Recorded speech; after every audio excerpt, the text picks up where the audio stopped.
May. The inquiry is also seeking an explanation from the Health Department as to why it didn't provide the emails sooner. The Australian Federal Police is poring over 800 files from the Auditor-General as it investigates a controversial land deal relating to the Western Sydney Airport project. The Commonwealth spent almost $30 million on a parcel of land that was later valued at just $3 million. The Audit Office condemned the sale, and the AFP is now investigating possible criminal offences. The chair of Crown Resorts has conceded the casino operator facilitated money laundering at its Melbourne casino.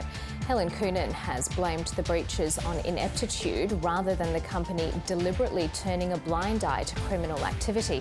It comes a day after the financial crimes watchdog revealed it was investigating the casino operator for breaches of anti-money laundering and counter-terrorism financing laws.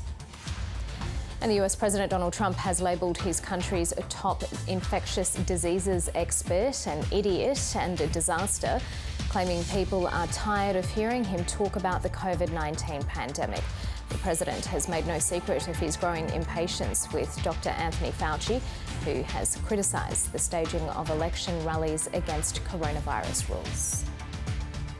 Let's stay in the United States. Donald Trump has branded Joe Biden a criminal, seizing on reports of shady business dealings involving his son Hunter Biden. The US president says the FBI should be investigating his opponent, but Democrats say it's a smear campaign based on Russian disinformation. And as North America correspondent David Lipson reports, Joe Biden isn't the only one in Donald Trump's firing line.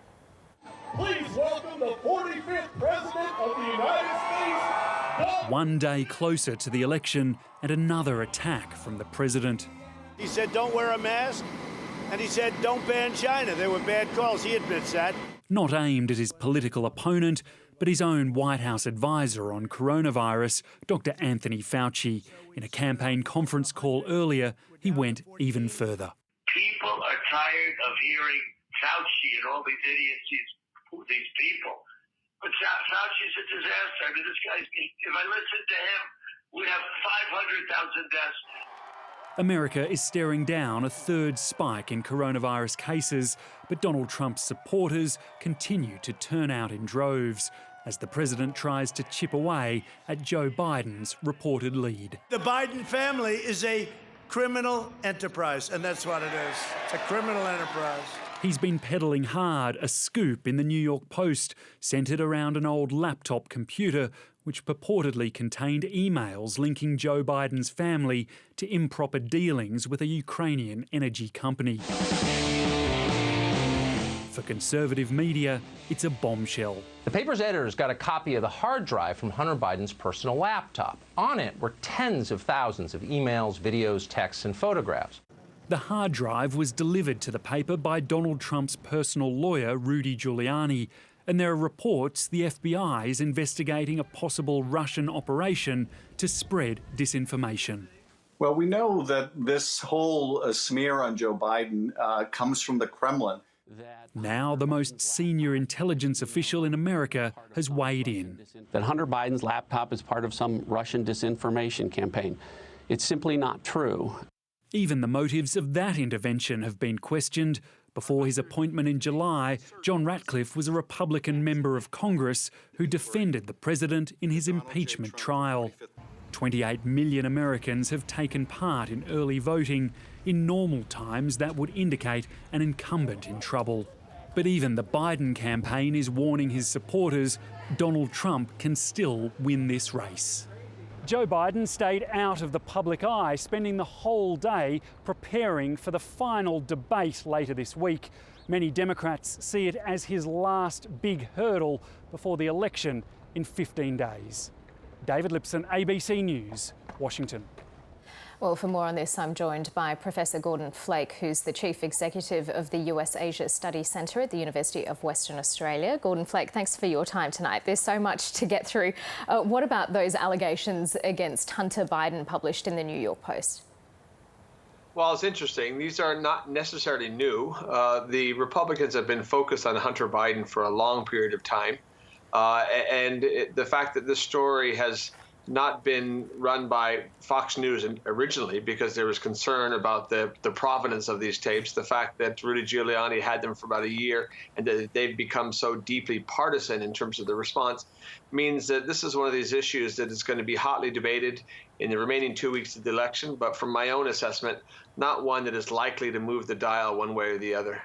Well, I wanted to ask about that because, as you say, Donald Trump has pushed the Hunter Biden corruption story for a while now. Is it effective?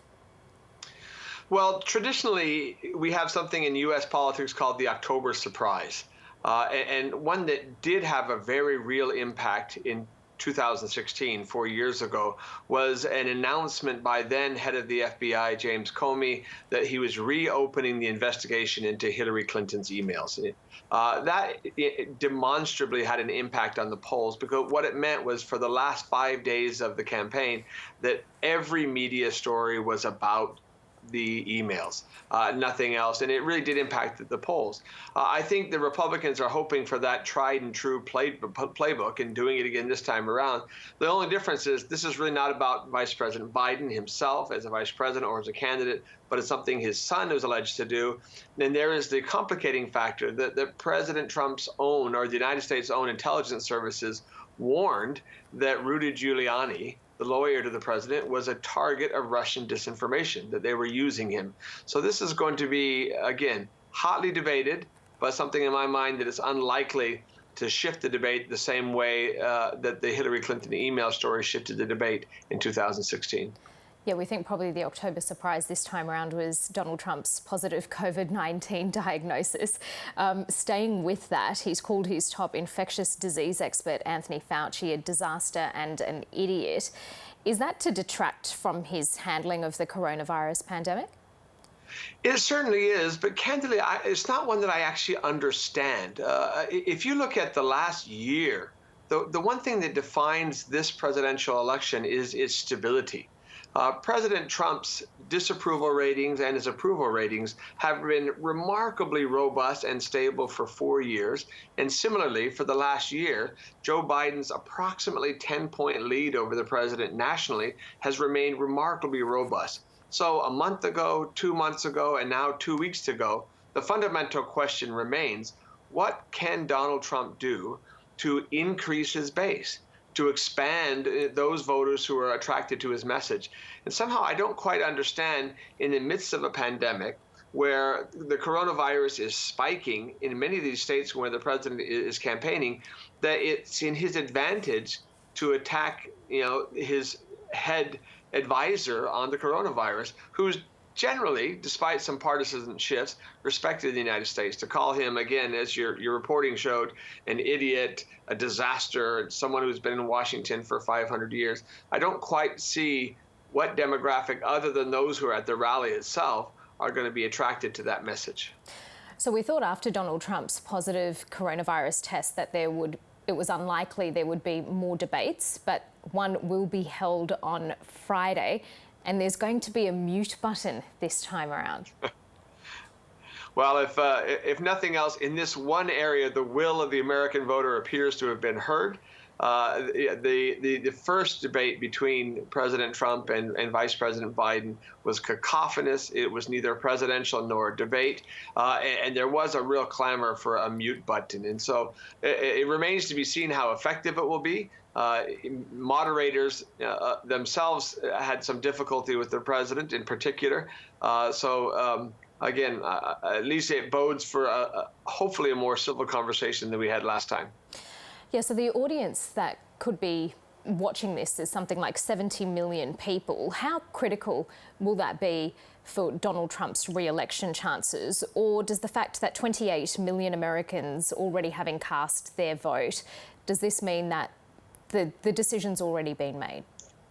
It's really hard for me to imagine an undecided voter at this point in 2020. Remember, the 2016 election was a choice election. It was between two deeply unpopular candidates, Hillary Clinton on the one side and Donald Trump, but it was a choice.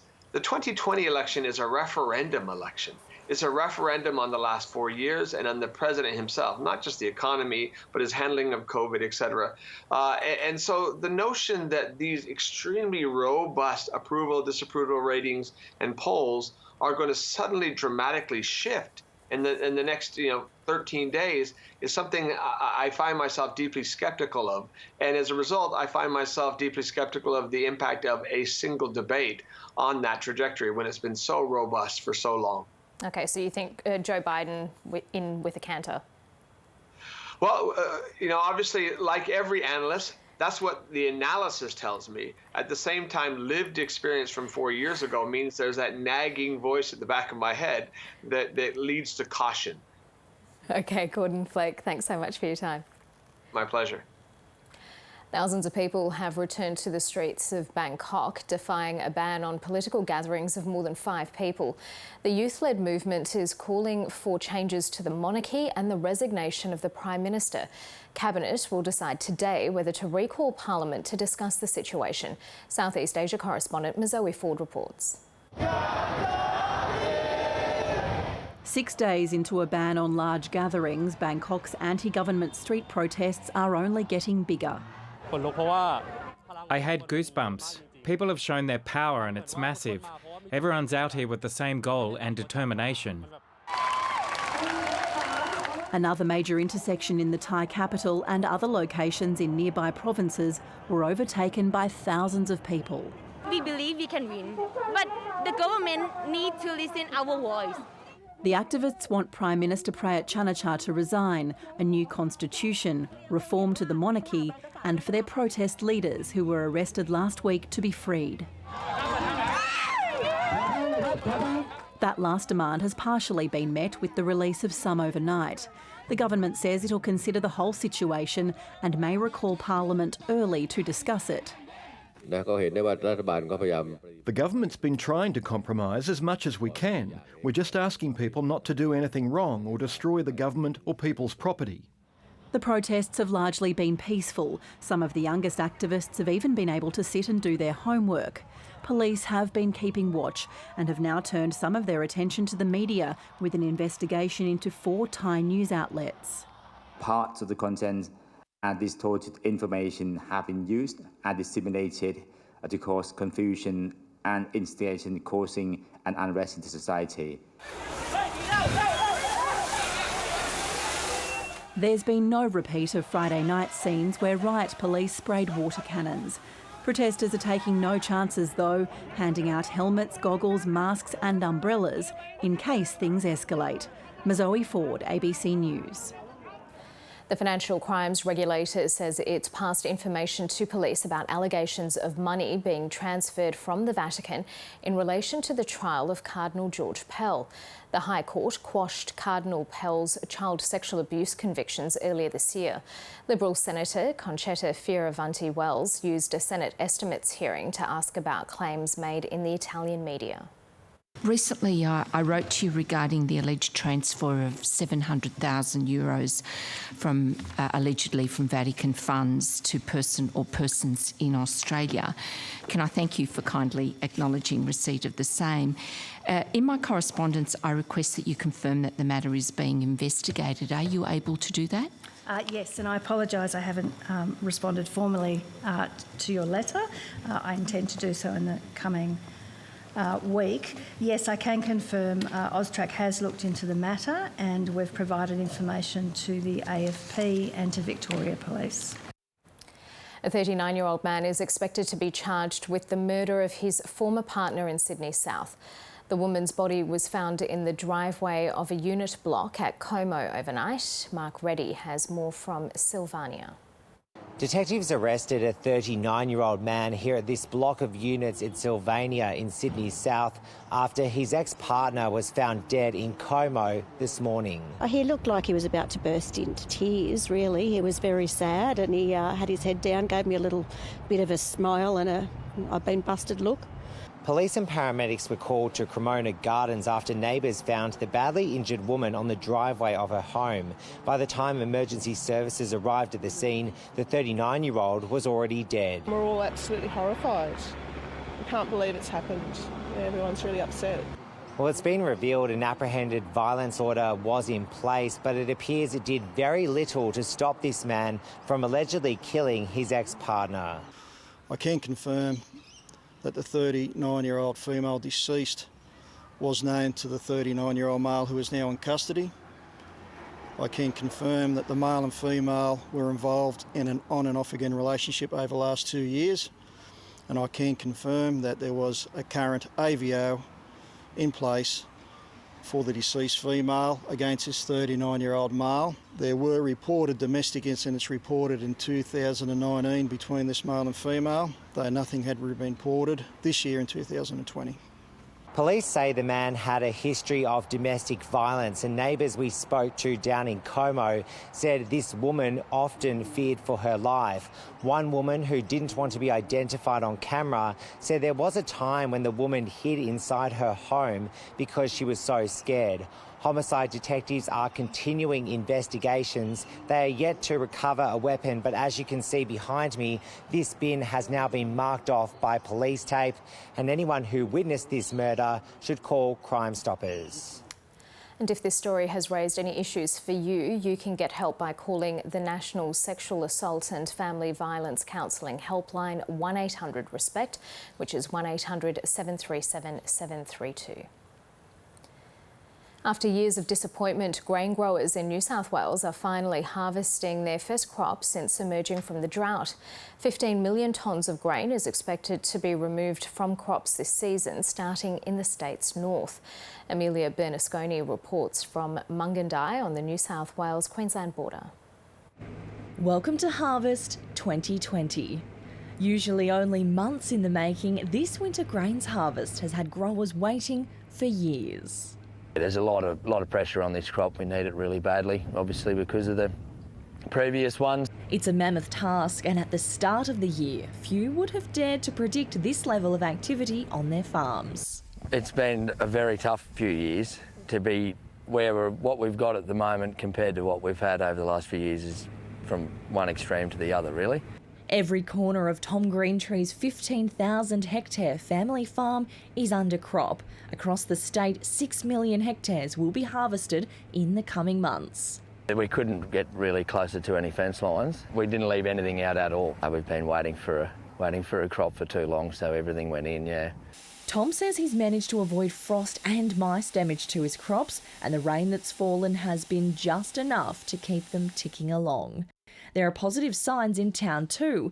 A new store has replaced Mungandai's supermarket, which was among the buildings destroyed by a fire in September. This harvest is an absolute blessing this year. We have really had 3 shocking years here, and the whole community really relies on the agricultural sector surrounding the town. So the harvest will bring the income in. Border restrictions have made it more complicated to build up the harvest workforce, but out-of-work pilots are among those now driving headers. Pilots are used to not only working reasonably long hours, but also strange hours of the day and night, and reasonably technically proficient, so we pick up stuff quite quickly. There's so much riding on this crop. It's creating jobs, replenishing bank balances and breathing life back into rural communities. The overall economy might be on shaky ground, but for farmers here, they're on the cusp of a major recovery. Amelia Bernasconi, ABC News, Mungandai. Farmers have criticised the federal government for ruling out an illegal worker amnesty that would allow undocumented workers to come forward without fear of being deported. Some farm groups have been calling for an amnesty to help the industry address its issues with undocumented workers. For more, I'm joined by Emma Germano, who's the Vice President of the Victorian Farmers Federation. Emma Germano, thank you so much for your time. How big a problem is this? Good evening, Karina. How many undocumented workers are we talking about? Oh, well, it's very difficult to actually put a number on how many are in the horticulture sector. We know that it's not the only sector that actually has undocumented workers working for the industry. But the number in Australia is probably 70,000 plus, and they're numbers that the government has provided. Why do farmers want to see an amnesty? Well, we know that these people are out on our farms. In some cases, they've been working on our farms for many, many years, and it makes it really difficult for there to be a level playing field between the people who employ people who are legal workers and those who are undocumented. Farmers are wanting to see this situation cleaned up so that there's a level playing field for everybody. The Jobs Minister, Michaelia Cash, has said that an amnesty would send a dangerous message that it is okay to flout Australia's strong visa and migration rules principles, and that the government has worked incredibly hard over a period of time to secure those protections. That's at the heart of this, isn't it?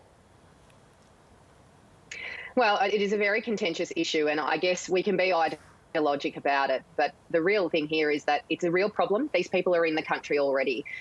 We saw the government talking about strong borders, and what we know is that people smugglers have actually changed their models from using boats to using planes. And the problem that we've got at the moment is that there's no solution in sight. The government's not offering any other solutions for the issue, and we need to see this problem actually sorted out. So yes, it is contentious, but it's going to take a mature conversation in Australia to realise that we need to do something. And so far, the government's been very light on solutions. Is there the chance that illegal workers could end up being exploited as a result, though, if there is an amnesty? I guess the problem is that that when you don't have any protections of the law around you, that's actually what's leading to some of the exploitation now. So we're saying that these people are in danger often. Sometimes they're not. Sometimes they're being very well paid, but we don't know who they are or where they are. The exploitation is actually a result of not having a clean system. Do you take any comfort in the fact that the WA government is supportive of the Victorian Farmers Federation in wanting this amnesty? It's been a really interesting journey because it was such a contentious issue. There's farmers who also feel uncomfortable about the notion of an amnesty. It's important for us to always consider that these workers are part of the problem at the moment, and they're not going away anytime soon. We actually just have to address it. So as the call came out earlier, we've seen more and more groups getting on board and being more supportive of it. So we're just hoping that common sense will prevail here. These people are in the country, and let's make them legal. Let's make them contribute to our taxation. They're driving on our roads. They're using our hospitals. Let's help them to actually officially be part of our economy. Okay, Emma Germano, we thank you so much for your time tonight. Thanks, Karina. ABC veteran broadcaster and the former host of PM, Paul Murphy, has died at the age of 77. Mr Murphy's work was recognised in 1994 when he was made a member of the Order of Australia for his service to public broadcasting. In 2000, he was honoured with the Walkley Award for Most Outstanding Contribution to Journalism.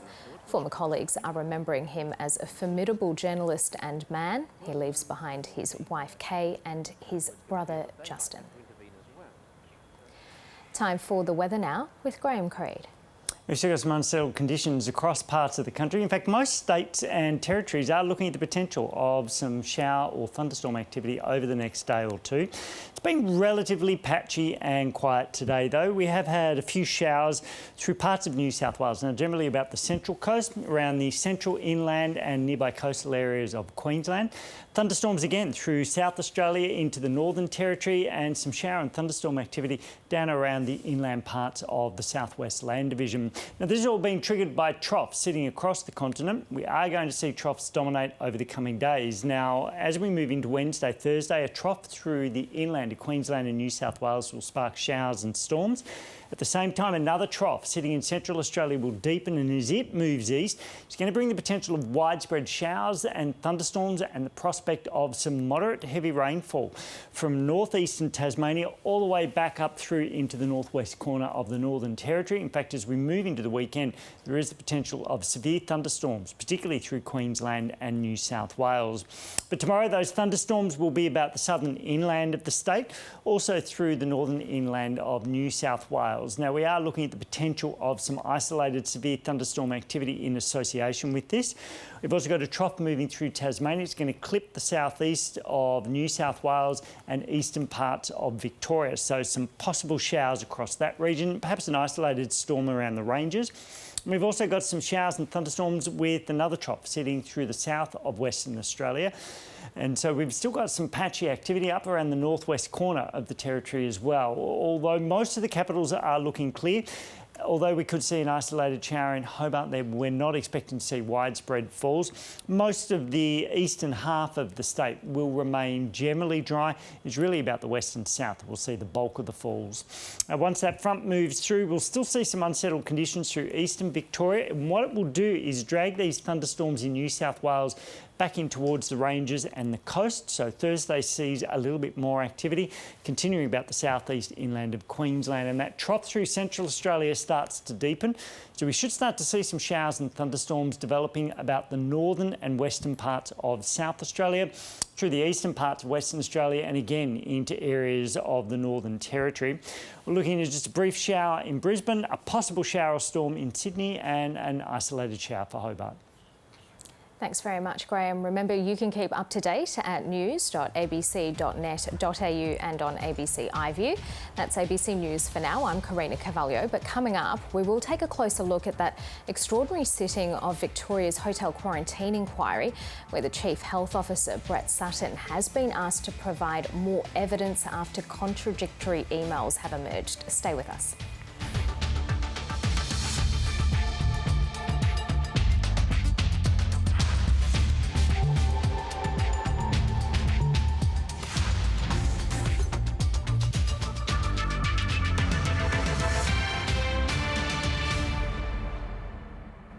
Tonight, Craig dials up the heat. There it goes. Oh, okay. In the classroom. Wow, 37.9. Not ready for a test? Come on. And behind the front lines. Jeez, you can feel the heat off that. During one of the toughest summers on record. If you want to get out, you get out early. I couldn't believe how quick those flames came. I've seen a lot of fires over the years, but this was something else. Go! Go! Big weather. Tonight, 8:30 on ABC and iView. Tomorrow on News Breakfast, they're the irreverent bunch of sports tragics who've been making Australians laugh for 40 years. The could-have-been champions join us. And straight to the pool room, legendary actor Michael Caton on the perils of working with animals, and Sam Neill. Don't miss it. For a complete breakdown of election results,